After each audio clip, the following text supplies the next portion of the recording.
के लिए समझना ज़रूरी है कि भाई ये जो उसूल फ़िक़्ह का इल्म है ये कितना गहरा इल्म है और इसकी ज़रूरत क्यों है।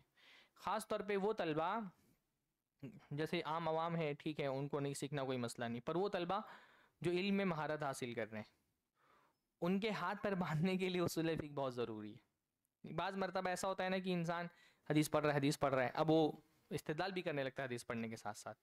नया तालिब इल्म जब उसको उसूल फ़िक़्ह पढ़ा दिया जाता है तो उसका हाथ बन जाता है कि नहीं, इस्तेदलाल करना आसान काम नहीं।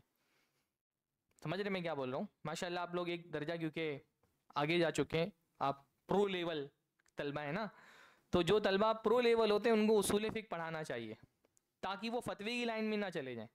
उनको पता रहना चाहिए कि भाई फतवा देने के लिए आपको ये महारतें ज़रूरी हैं, वरना पहले हदीसों के साथ ये बहुत बड़ा मसला है कि नौजवान 4 नुसूस पढ़ लेते हैं और अपने आप को इब्ने तैमिया समझने लगते हैं, फतवा देना ही शुरू कर देते हैं।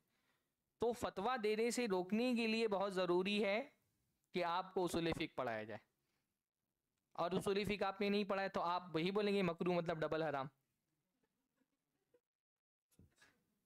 तो जिसको उसूल फ़िक़्ह पढ़ेगा उसको वो तो पहली क्लास में पढ़ लेगा ना मकरूह किसको बोलते हैं, तो मकरूह मतलब डबल हराम नहीं बोलेगा। हाँ, तो ये जो फतवाबाजी का रुझान बनता है ना नौजवानों में, जो थोड़ा सा एक लेवल ऊपर चले जाते हैं, आम यानी सामीन से आगे बढ़ करके वो तालिबे इल्म बन जाते हैं, तो तालिबे इल्म को जब उसूल फ़िक़्ह पढ़ा दिया जाता है तो उसका समझ में आता है अच्छा इतना मुश्किल काम है, हम तो समझ रहे थे फतवा पढ़ करके बता देना है लोगों को। तो फतवा पढ़ के बता देने का नाम नहीं, उसको जब पढ़ा समझ में आता है कि अच्छा एक आलिम इन इन मरहलों से गुजर करके हुक्म बताता है, तो वो उसके अंदर एक खौफ पैदा होता है शरीयत के बारे में।